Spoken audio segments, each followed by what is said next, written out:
Hello, everybody, and welcome to Monday Night Therapy, the show where we talk about your problems with Nebraska football and assorted sports.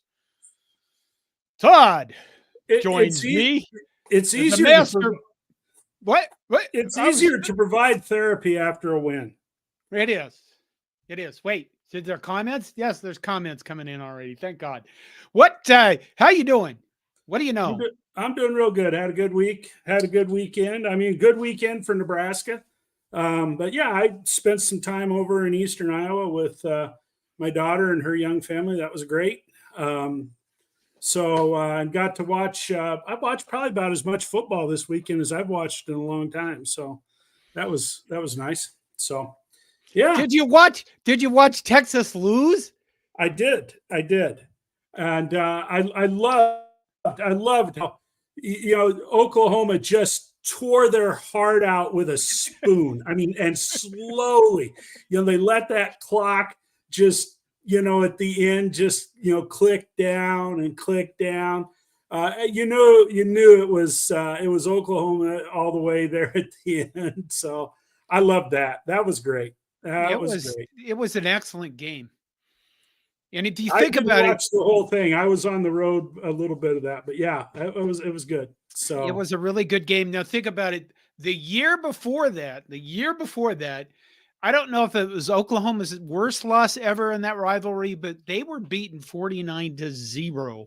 And people wanted Brent Venables fired and dead, and it looked like he didn't know how to coach. And then this year, Oklahoma, what are they, ranked 6th or something? They're in the top 10, and Texas dropped because they lost and probably not going to make the college football playoff. And everybody is weeping big tears for them.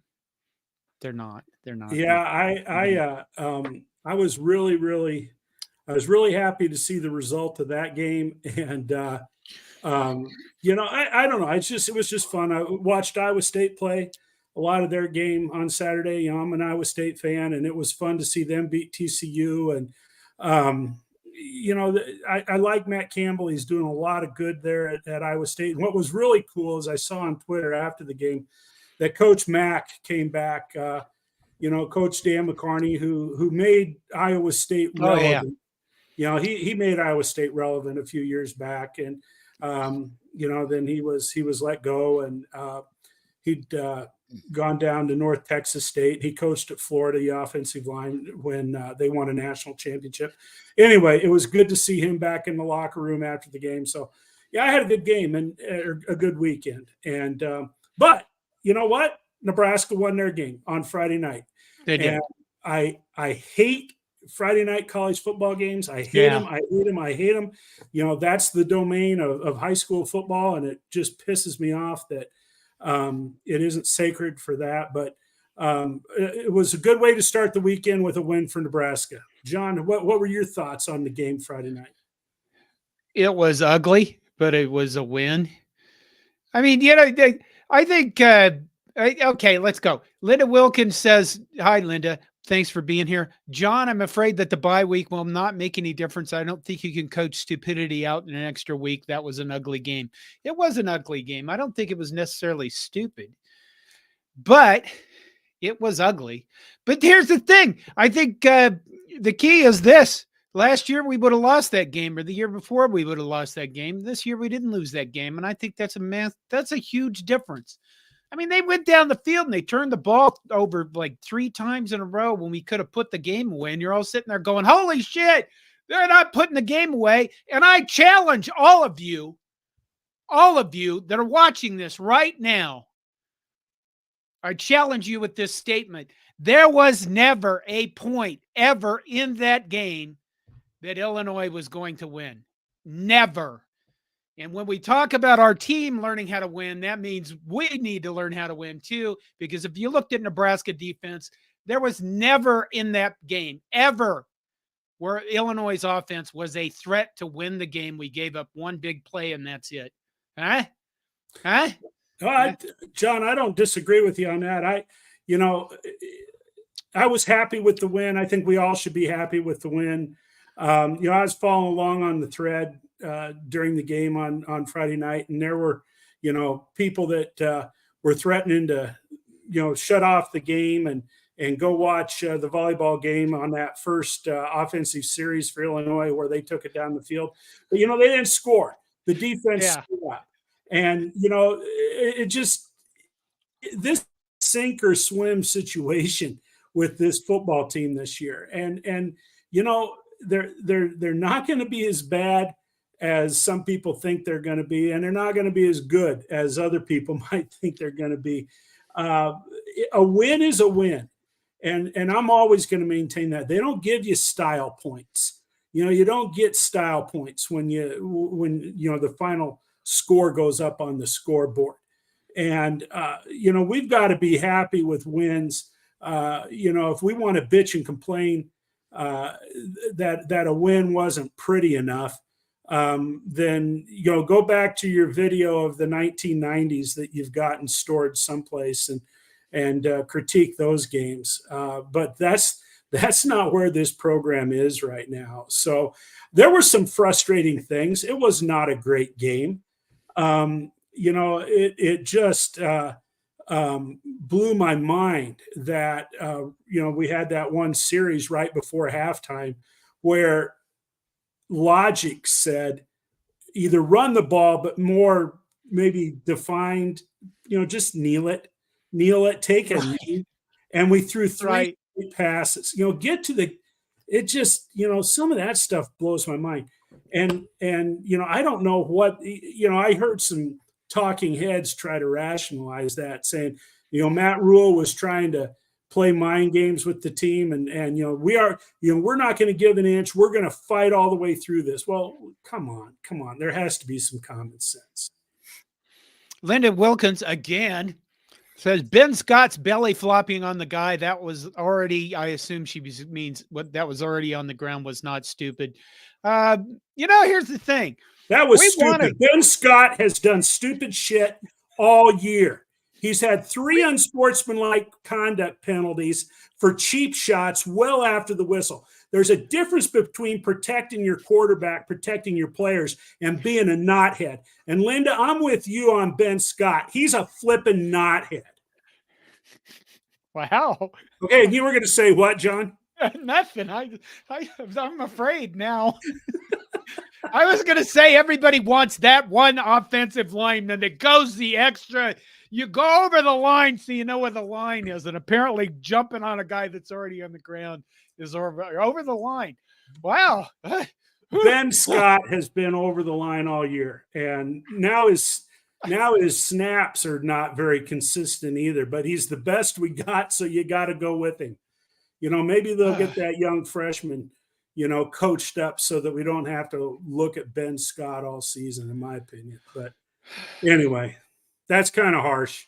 Cornhusker Corner says Ben Scott play was flat out dirty. Yeah, it was. Yeah, it was. But an offensive lineman, I mean, they do things that nobody else can comprehend because they're like, okay, something happened 3 plays ago, and you don't need to defend him. He's a dirty player, John. Jeez. Let's talk about some positives here. James Marshall said, "Oh my God, I'm already hot." I was at the game. Nebraska dominated in the trenches. That was the difference. Had the Illinois quarterback not played well, it would have been worse for them. Well, I would say Nebraska did win in the trenches. It wasn't, as John said, it wasn't pretty. I would say Nebraska's defensive line definitely won in the trenches. I'm not sure if you'd say if the offensive line won. I think maybe I would just say maybe it was a stalemate more on the offensive side a little bit.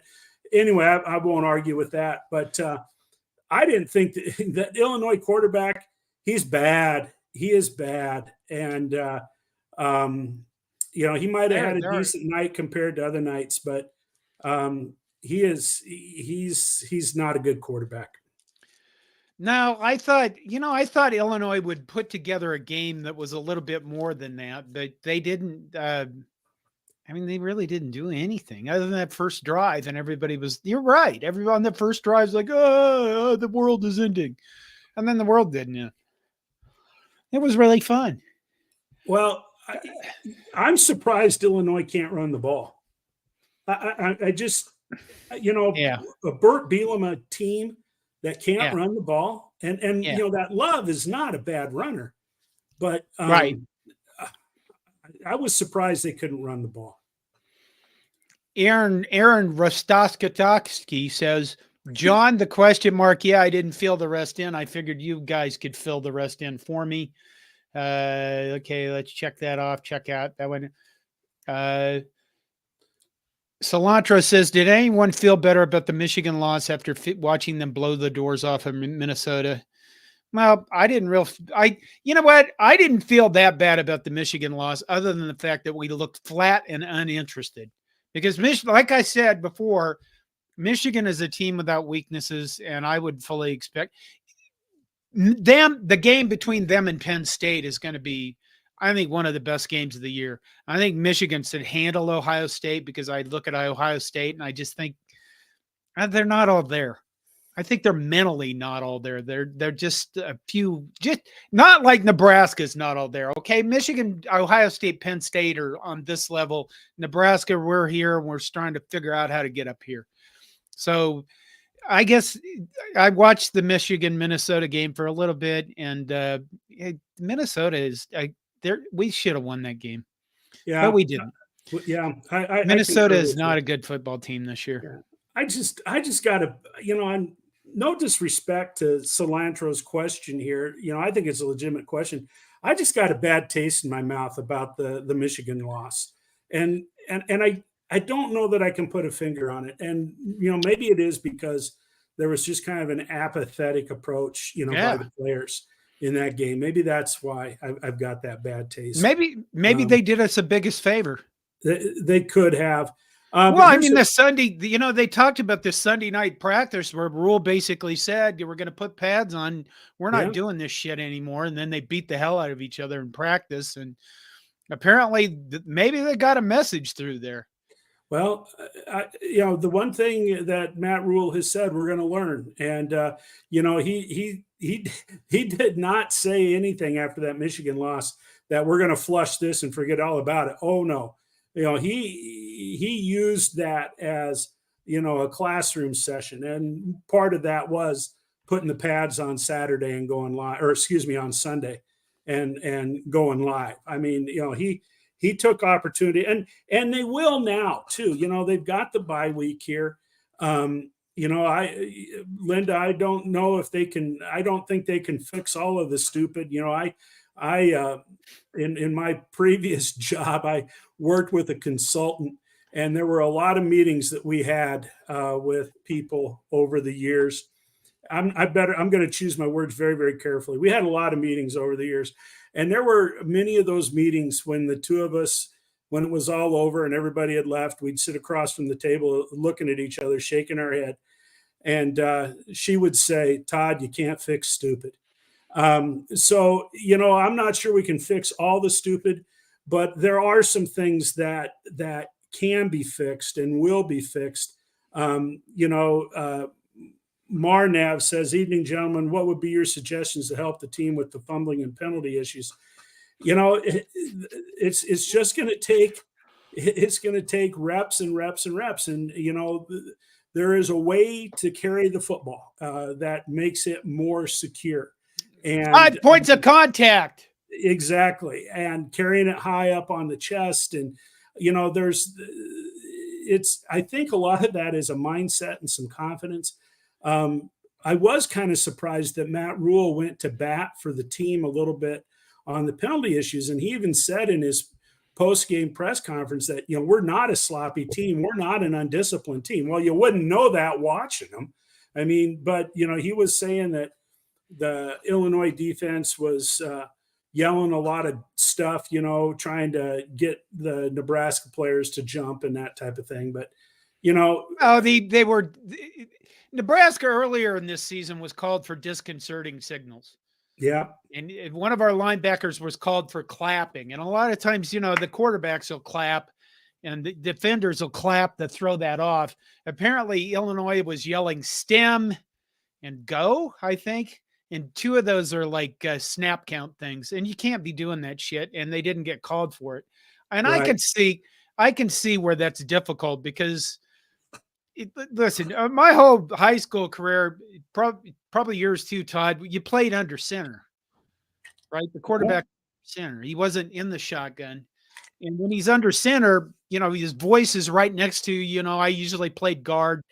Your voice is right here. And quite frankly, he could pinch the center's ass if he wanted to get him to go early. Stuff like that. But when you're in the shotgun, you have to do all sorts of things to get the snap off properly, especially in a hostile environment. Illinois, I don't think was hostile, except that if the opposing players are yelling shit while you're trying to do your cadence, and they're not supposed to be able to do that, and they weren't called for it. But I think that Matt Rhule, part of him standing up in the postseason or post presser, was standing up and saying, "Hey, this happened. We're not undisciplined." And it's basically we wasn't talking about that game. He's talking about future games. Yeah, I think you're right. I think that he was trying to get a few. He wanted the Big Ten officials and oversight to hear that. Yeah, he did. Yeah, you're right. He can't do anything about the game that's over. He can do things about the games in the future. So if he's got other people out there on defense, defenders yelling snap signals again, the referees have been put on notice in a way. I don't know if that carries that much weight, but he's at least spoken out loud about it. Well, it looks like our friend M. Gabowski from Michigan is back here, and he says, "Why are Nebraska fans complaining about it being ugly? Nebraska just won a big game on the road. Great win." I concur 100%. Yeah. But I'll tell you where that comes from. My wife, who is not a Nebraska fan, will in company where we're sitting around talking Nebraska football, she always goes back to the days when Nebraska was running up the score, against Big 8 and Big 12 teams, and then they'd bitch and whine that it either wasn't enough or they didn't get enough yards rushing or they were always finding something to bitch about. And I think that's kind of the nature of Nebraska. Did she bring up the 72-3 score she always does? Yeah, she brings that up from time to time. But it's Nebraska fans have a high standard, and they always have. They always have. And despite the fact that our team has not been good, in recent years, a lot of people still have high expectations, and I think it's a little unreasonable. But I'm just one guy, and I think there's other people that kind of feel that way too. But I'm going to take the win. It was a big win, and it was on the road. It is hard to win on the road in the Big Ten. Look at Purdue. I mean, Purdue just had a big win, a week ago. A huge win against Illinois. And then they go into Iowa City and they get punked by the Hawkeyes. So, yeah, it's hard to win on the road. Did you watch that game? No, I didn't. I did not. Yeah, I watched that game. Iowa's defense was just, they were lights out. I mean, they played very well, and Purdue didn't particularly play well. I think the week before last week, I said I had watched Iowa's backup quarterback, and I thought that he was maybe pretty decent. And I'm going to take all of that back because, my God, it amazes. You're in your 23rd year of coaching, and you can't recruit a quarterback as a backup that's serviceable. He looked like a high school quarterback that could barely throw the ball downfield. It was terrible on Iowa's offense. I think Purdue just had mistakes. You know what I mean? They just had mistakes that cost them that game. And Iowa did what Iowa does. They played defense and they punted the ball really well. Okay, let's see. Let's see. Fred Sacco says the thing Rhule called out that Illinois did, is that in fact okay to do? I'll answer that by saying this. If the officials aren't calling it, then yeah. I mean, you're on a football field. You're going to do what they're not calling. If they're not calling you for yelling out cadence stuff and yelling out stuff to disrupt the snap, then yes, it's okay to do. It's kind of like speeding is only against the law when you're caught. Yes, I have that attitude. But, and then we'll go with this with Wade Farr. What is the deal with holding? Looks like their guys are holding on and Nebraska just holds them back instead of getting away from them. Well, if you go back and look at the play that was their touchdown pass, that was there's a pretty egregious, horrible, just a nasty hold on one of our defensive linemen on that play, and it's not called because they don't call holding. They don't just not call holding against Nebraska. They don't call holding against anybody in the Big Ten. You literally have to tackle a guy and, like, I don't know, lay on him, and then when he tries to get up, tackle him again to get a holding call. So they don't call holding. So there you go. There's my ranty bit about that. Todd is frozen. Okay. We'll keep going with the Nicholas Timlin.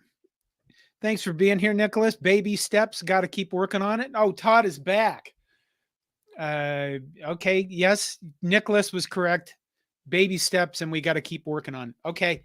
Go ahead with Mays. Mays and Rage is a Michigan fan. I believe the goal line stand versus Illinois is what really starts your path back to a winning program.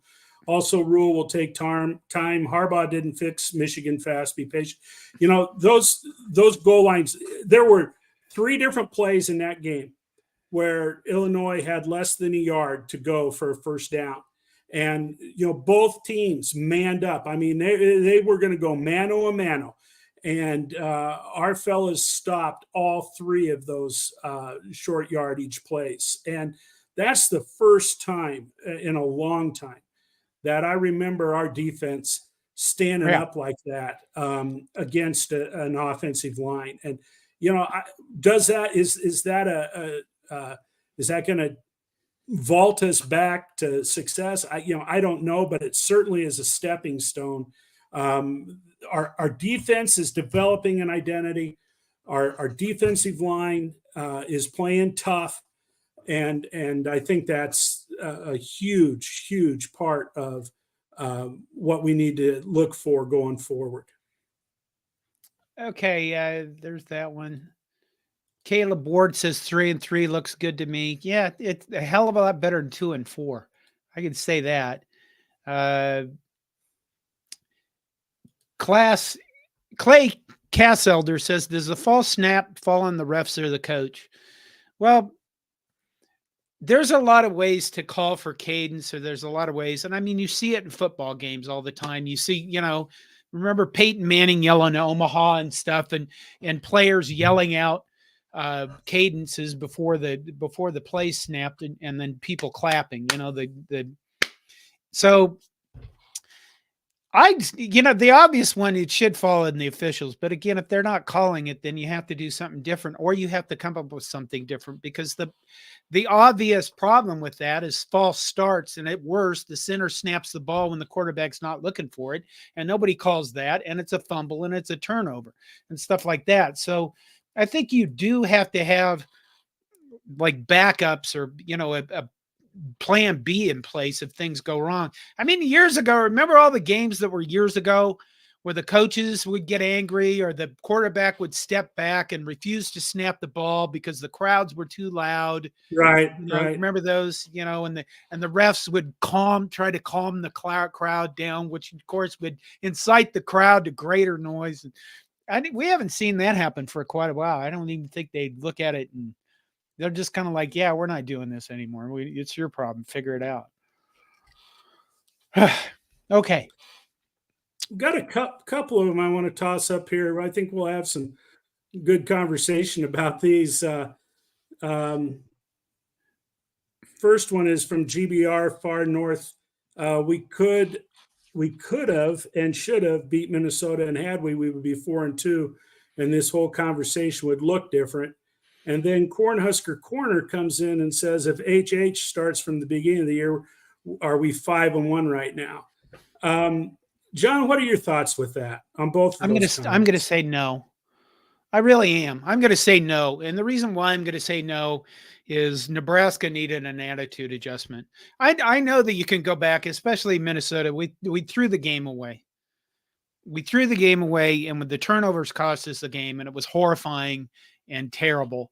But the honest to God truth, for this Nebraska football team to start playing what we consider Nebraska football, they needed an attitude adjustment, which I think occurred, somewhere between Michigan and Illinois, and that first drive that we stopped on the fourth, on the goal line. We can talk all about, what if and those kinds of things, but I don't know if we are. I think Colorado still would have beat us, honestly, because I just think they have more dynamic playmakers in their offense. Minnesota, we shouldn't. Maybe we'd be 4-2, but again, I think you had to get. You know what I mean? Like, they had to go on a hero's journey. Okay, that's what this is. It's the plot line of a hero's journey. You're asked to do some great task. Normally, the hero refuses in the first chapter, and then he accepts his burden, and then he complains about it, and then he says, "Okay, I'm going on this hero's journey, and I will do great things." And that's literally where we're at. Every time I think about this, I think about who is it? Zuko in the Avatar, not the freaking blue guy movie. The Last Airbender, where Zuko, the dishonored prince of Fire Nation, had tried to go back and get his honor, and then when he does, he discovers it's nothing he ever wanted in the first place. That kind of hero's journey. You know what I mean? Nebraska had to do that, I think, because that's the kind of stuff I believe in, is that kind of romantic shit like that. Well, I like that analogy, John. I appreciate that. I think that's a good explanation. I don't think we're 5-1 with Heinrich Haarberg. In fact, I don't think the outcome of the Minnesota game is any different. There are people that want to pile on Jeff Sims. Call me a Jeff Sims defender. I don't care. I got thick skin. I got a strong back.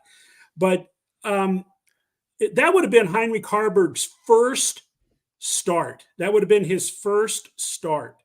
And, as in essence, a first-time starter in front of a hostile crowd on the road, I'm not, I don't know that Heinrich Haarberg would have been able to step up to the plate and done any better than Jeff Sims did.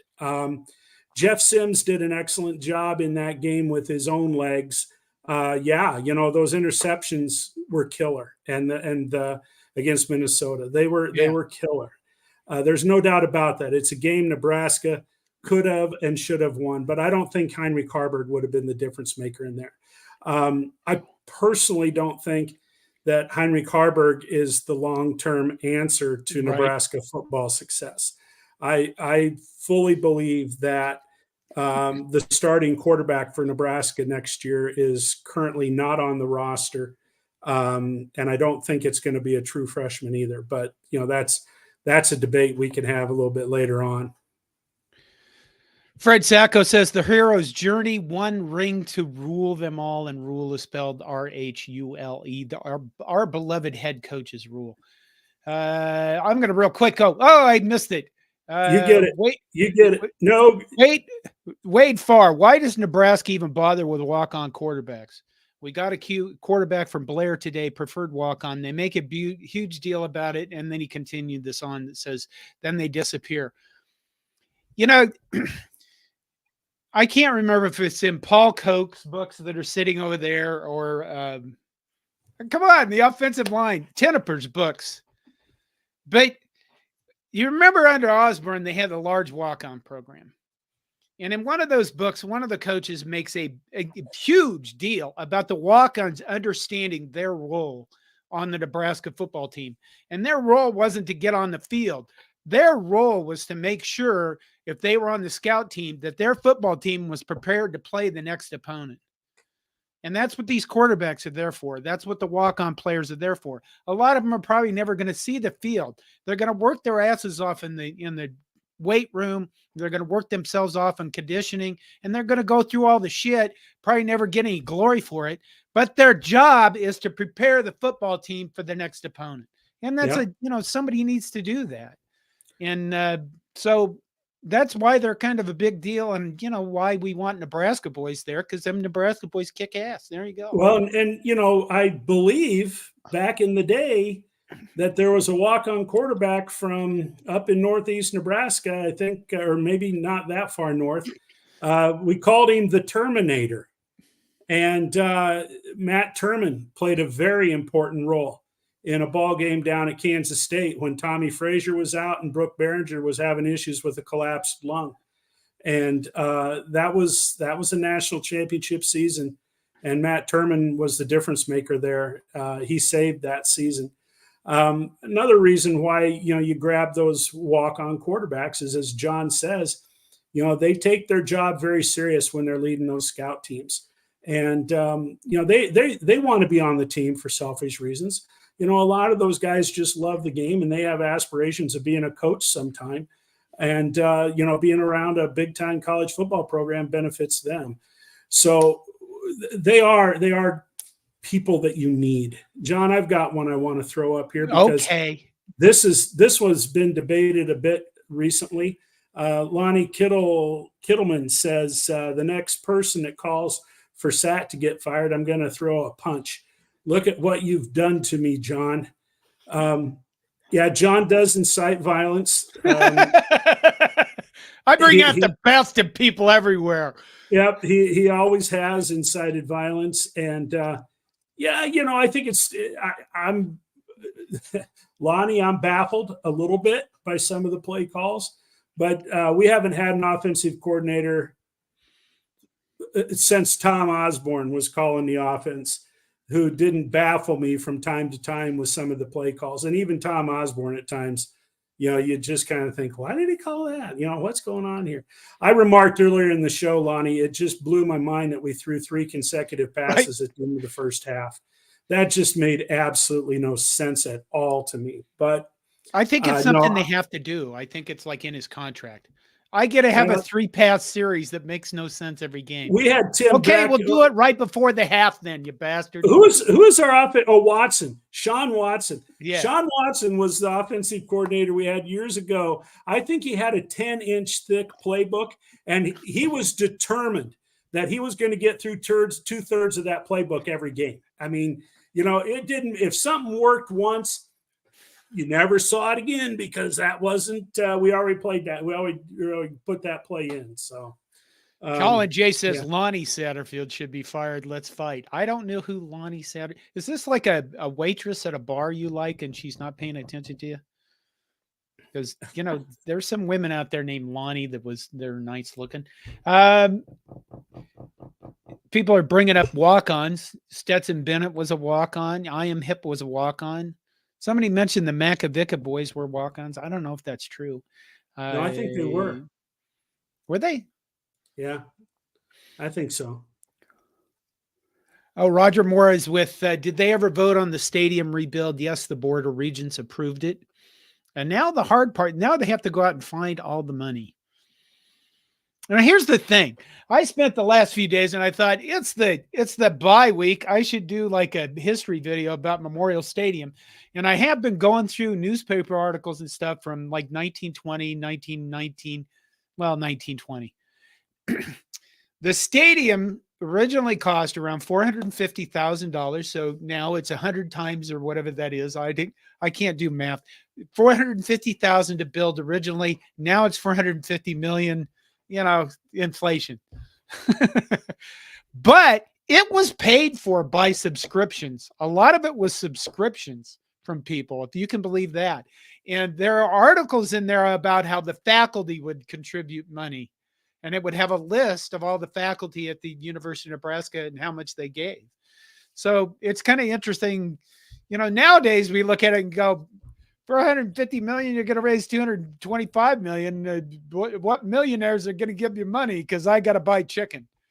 But yes, they did vote on the stadium rebuild, and it's going to move forward, and we'll see if we can raise the money. Todd? Here's one I found kind of interesting. I do not listen to Bill Bush I wish I had better radio reception when I'm driving in the mornings. But Colin J says Bill Bush said today that he thinks Nebraska would have beat NIU, La Tech, and Illinois with Sims or Purdy as well. I agree. Not taking anything away from Heinrich Harburg though, and absolutely. I think going forward, there's we got the bye. Play Northwestern after the bye. I think that Heinrich Harburg, probably will and should be the starting quarterback against Northwestern unless something happens over the course of 2 weeks. But I really think that Jeff Sims should get some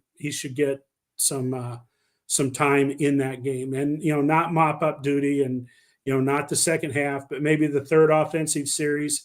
He ought to come in and get a series. He should have some designated series in that football game to get him back on the horse, because coming into the season he had earned the number one spot. And we can criticize him all we want to about his play in those first two games, but I'm going to maintain that was an outlier and not what he'll give us going forward. Okay, hey, Buffalo Harry comes in, obviously a Colorado fan. Yeah, thanks for being here. And he says, can you imagine watching a history video about Nebraska, the most boring state in the whole entire country? I'll tell you what, Buffalo Harry, you know what? It's up to the storyteller to make the story interesting. And that's the problem with you fuckers in Colorado. You got mountains and you just think you're interesting because you got mountains. The mountains aren't interesting. They're just mountains. Okay? That's the problem. The people in the world is what makes the world interesting, not fuck big rocks coming out of the ground. My God. The people in Nebraska had to work their asses off to settle the state, and there's tons of stories about how hard they worked. And, there is a free public domain book. I may have mentioned this before. It is 600 pages long about the history of Western Nebraska. It was published in like 1884, 1890. You can go out and get it, download it as a PDF and read it. And you can read all about the shit that went on in just Western Nebraska, about how North Platte was where the cattle drives would end coming up from Texas, right? And then when they were done with the cattle drives, what'd they do? They drank and they had orgies because they had all this money, the guys that get paid, and they'd have saloons, they'd have orgies. And there's a long story in there about a cowboy that accidentally shoots himself dead because he's drunk, and they take his body and they throw it in the corner. And by the morning, there's 3 dead cowboys in the corner, and they take him up and they bury him on Boot Hill, wherever that town is. It's like north of North Platte. And those stories are constant in there about how they ran into a guy, they accused him of wrestling, they hung him in a tree. I mean, it's pretty brutal. But just because you have mountains, you sons of bitches, and it's not interesting because you have mountains. And if that's what you think, you got to be the most boring people on the planet. There you go. Yeah, you have to talk now, Todd. I'm out of breath. Well, I liked your little history lesson on Western Nebraska. But maybe Buffalo Harry needs to travel with me, because I've seen, a lot of Nebraska in the last few years, and there's a lot of beautiful stuff in this state. I like Colorado too. But, don't come in here talking smack about Nebraska. Yeah. Dumbass. Yeah. Go talk smack with Prime Time. Yeah. Go to Vail or whatever it is. Go to Vail. Yeah. Mike Fitz says Grant going down was a scare. Emmett Johnson played well, but has a big fumble. Did Fleeks play? The bye couldn't have come at a better time. Mike, I'm really concerned about the running back situation. Nebraska wants to be a running team. The offensive line has not come along like a lot of people had hoped with the run game. But also when you lose your top 2 running backs and then you see Grant go down like that, holy smokes. Emmett Johnson did show a little he's got a little something going for him there, but you're right, that fumble was huge. Fleeks did play. I think he had 1 carry. I don't know if he had any more than that. But yeah, hopefully we can get some running backs healed up a little bit. or more importantly, hopefully we can get some young guys maybe in 2 weeks ready to play, so that we can see what we have actually. Oh my God, Colorado. Roger Moore says Coloradans have bad teeth. What a random thing. Okay, keep going. Here's one that I think is kind of interesting. Wade Farr says, does preferred walk-on get any money help or room and board for any help at all of for their service? Thanks, John and Greg, for all your answers. I'm Todd. Greg's on Thursday nights, and usually you don't get a lot of answers from Greg. He does most of the talking, and John, he defers to John, and John gives all the answers. So Greg has opinions that I think everybody should listen to. No, I'm giving Greg a bunch of crap here. You are? Wow. Yeah. Yeah, that's because he got to go to the game on Friday night, and I didn't. I'm jealous. Yeah. He was there. Preferred walk-ons don't get anything additional, compared to a walk-on in terms of monetary benefits or that type of thing. It's just a label that they slap on them, and I don't know. There might be some things within the program that they get, but a walk-on is a walk-on for the most part. Yeah. Do they get stipends? Or they eat at the training table and some of that type of thing. Fred, I always appreciate Fred. Nebraska building a stadium, and Iowa's going to pay for it. Yeah, we're going to make Iowa pay for our stadium. So, yeah, there you go. There we go. Here's Cilantro a little bit ago. John, could you compare Matt Rhule's coaching performance to Scott Frost? It seems like Frost would have lost the Illinois game 10 times out of 10. Well, yeah. That's unfortunate. And the honest to God truth is Frost will forever remain an enigma of a guy that just really didn't do anything at his alma mater, where he was supposed to be a savior. I think Matt Rhule he's rebuilt teams before, and he knows what he's doing as a head coach. I did enjoy, I watched the NFL this weekend too. And I think somebody beat the hell out of the 0-4 Carolina Panthers, which proved to me, who was it that was beating the hell out of them, Todd? Do you know? No, I tweeted about this. They were getting the shit kicked out of them, and the Carolina Panthers are 0-4. And, when we hired Matt Rhule, we got all these notes from people that were Carolina fans, and they said, that guy's a problem. He's a horrible coach.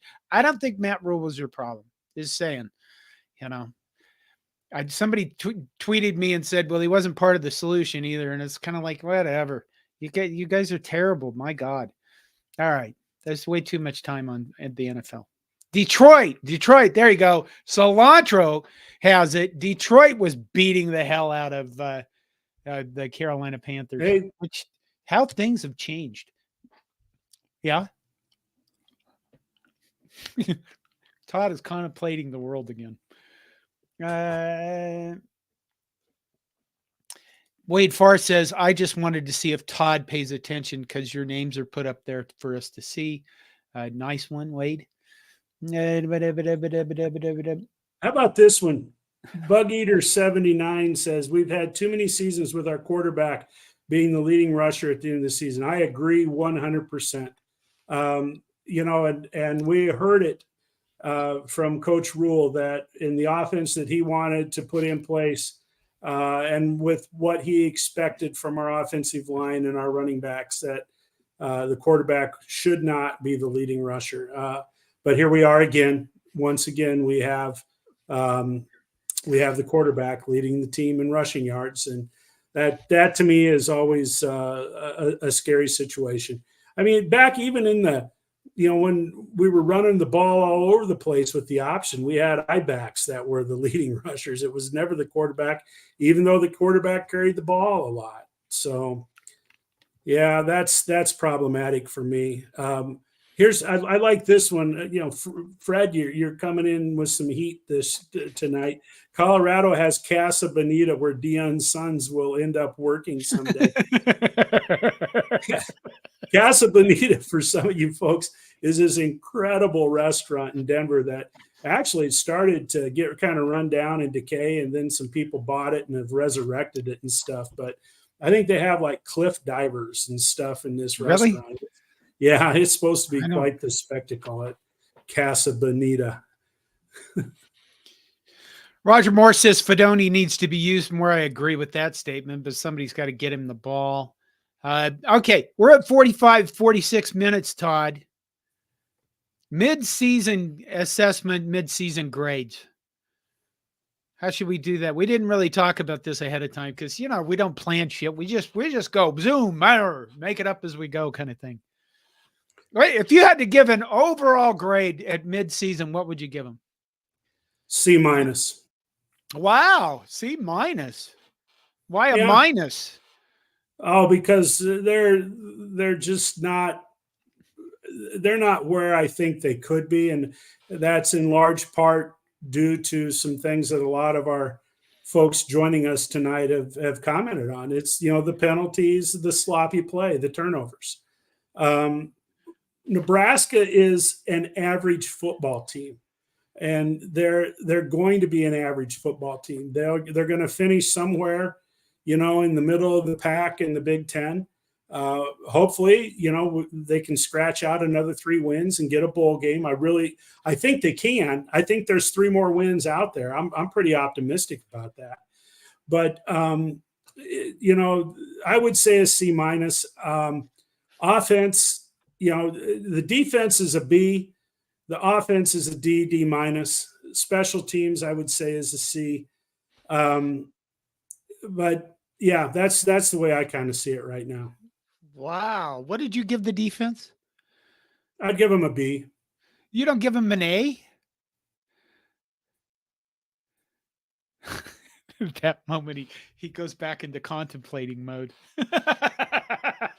People are coming in. I would if I gave the team an overall grade right now, it would probably be a C plus. I think that, again, your first 2 games of the season, you just really kind of were walking around trying to figure out who you were. Michigan was a lost cause no matter what. I think that, Todd's right in the overall structure of things, that they are kind of the phrase, they're a mid, if you call something mid, that's really an insult these days. So I wouldn't call them a mid team, but I would say that they probably are about the middle of the Big Ten. And that is, that's a vast improvement compared to what they were. Todd. Yeah, no, I got a question. I'm having connection issues here. You are. I did ask the question, do you think is our defense an A defense? Our defense is not Iowa's defense, and our defense isn't Michigan's defense. No, that's true. So I guess that's a good point. That's why I kind of see him at our defense is Iowa's defense. It's just they have Cooper DeJean, and if you've heard about him, he seems to be the best player in the history of football. Well, he is, yeah.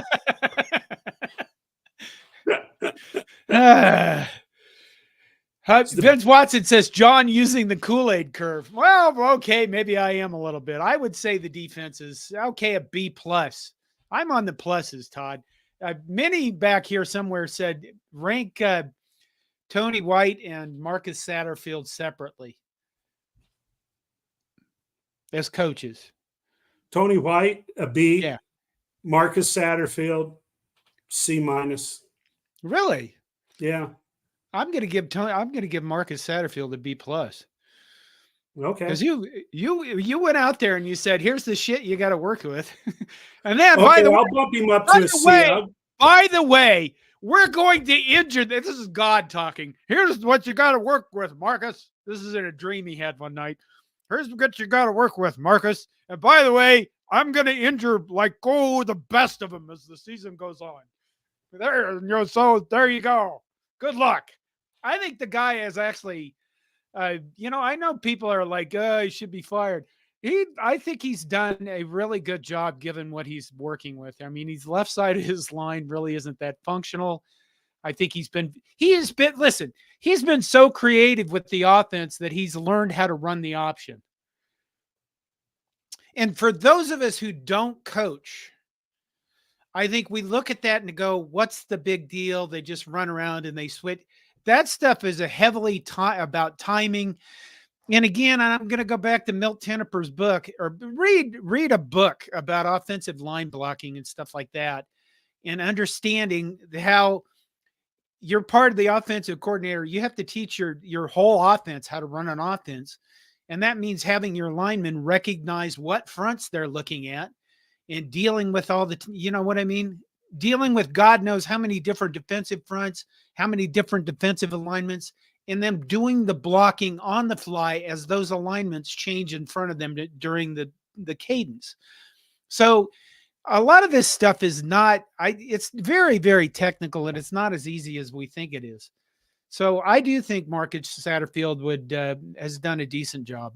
And Tony White, I'd give an A because, he's taken the guys that he has, and he's taken a defense that last year, I think Bill Bush had to inject with a lot of adrenaline to get him to play defense. Well, there's some truth there. I could be convinced to bump Tony White's grade up a little bit.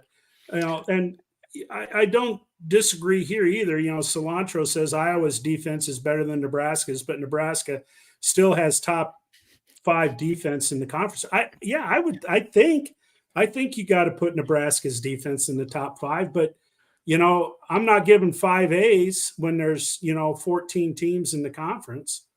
So Todd was a teacher for years. He's really he's strict. There you go. Here's something I find kind of interesting, and it's been up here a couple of times, so it must be true if it's showing up on our chat. Deion is going to be on the cover of Time next week. I think that's wild. I think that he has changed the way that the media is looking at college football, but also he is bringing a lot of eyes to college football that haven't been there in the past. In my opinion, he's good for college football. We can say all we want to about Colorado, and I don't have a problem if people are critical of him.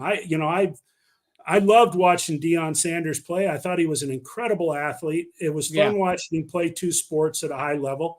But I'm not into all the trash talking and making it personal. I've never been a fan of that. So I guess I don't appreciate that, but I do appreciate with what he's doing, at Colorado. I mean, they've won some games. They're better than they were last year, but he's got a lot of people paying attention to college football right now. Just like Taylor Swift. There you go. He's bringing a different audience, just like Taylor Swift. He is the Taylor Swift of college football.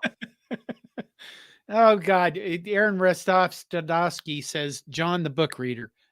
Probably true. I haven't read any books for a while. Hey, you know what? I'm going to plug this, though. You see this? The University of Nebraska Press sent me this a few days ago. And what it is a book by John Mabry. It's called Nebraska Volleyball, The Origin Story. And I'm sure that it's kind of glary there. Yeah. Nebraska. And I haven't read this yet, but I'm thankful that somebody wrote the book. Yeah, I agree. Because if you go through the table of contents, the foreword is by Jordan Larson. It talks about Firth, Ogallala, Waco, Blair, Bertrand, and all of those places. Now, why does it mention those towns? Because I think there's a lot of profiles of players like Kathy. Was her name Kathy Noth or Noth? She was from Iowa. She was? Yeah. Oh, Bertrand. Come on, Karen Dahlgren. I think it was Bertrand. I think there might have been a Dahlgren from there. I think my wife played against her. But go ahead. Linda Wilkins comes on. Big shout out to the volleyball team for another great weekend on the road. They've played 4 games in a row on the road. With the exception of Michigan, they've lost the first game in every one of those, and they fought back to win. And, kudos to them. But the volleyball program, well, okay, so here's my brush with greatness. When I was on Thursday, I told you I've been up in the Columbus area. I did a visit at Loganview,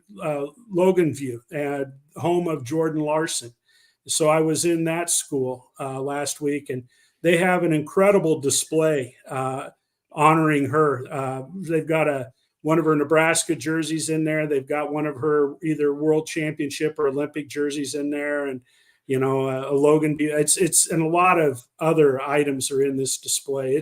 It's really neat. And I'm the advocate that if we have at least 3 statues around Memorial Stadium, it's high time that we have 1 or 2 statues outside Devaney. And we've talked about this on other shows, but at the same time, roughly the same time, Nebraska had 2 graduates who were considered to be the best in the world at their sport. And this was coming off, a couple of years ago, where Jordan Larson was considered to be the best volleyball player in the world, and Jordan Burroughs was considered to be the best wrestler in the world. So I think there needs to be a statue of the 2 of them, the Jordans statue outside Devaney. And, they can't get that thing done soon enough. It needs to happen. Yeah. How do we contribute to that? What the hell?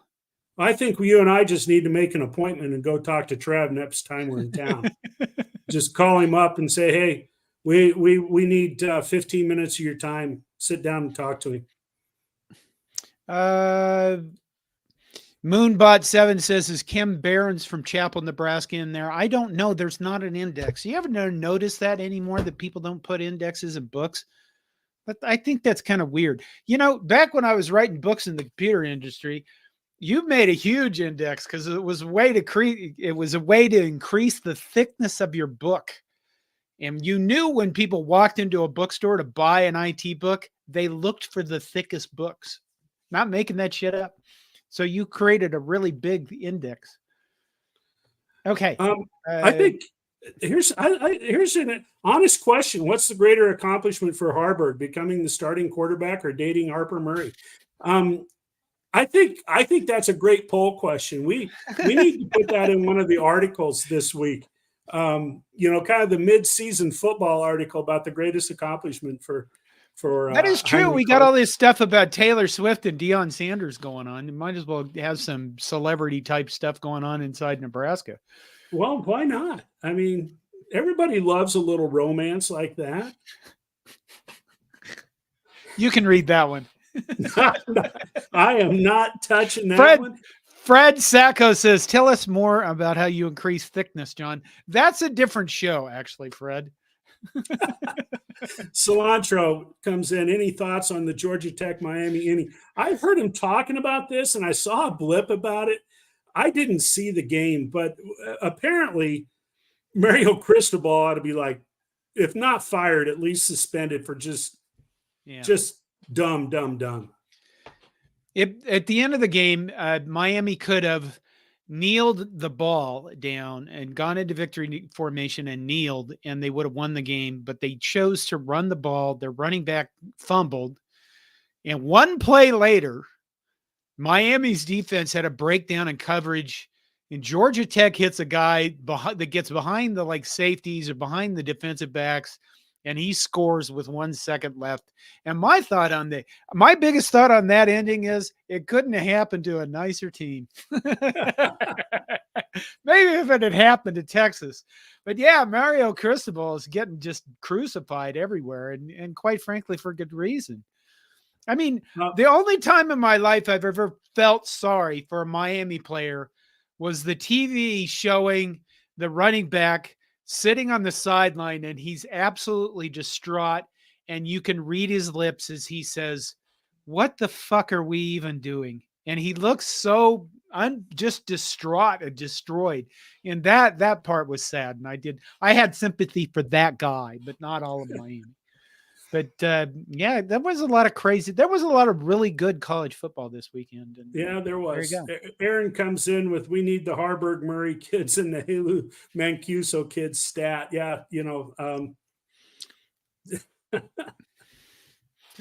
Oh heck. boy. What Well, else do we got? John, the book review. we're at an hour, John. We and, are. We've got a couple of weeks before our boys strap it up again. Volleyball is, I think they're at home this week. We got the red-white series in baseball that started this afternoon. Nebraska took on Cloud County Community College on Saturday and put up a lot of runs, and they threw a lot of young guys, put them out on the mound. Success there. Softball's playing a lot of scrimmage games. They were in Kansas City. They walloped Creighton on Sunday. Jordy Ball is out there getting people excited about softball. And the soccer team is playing really good right now.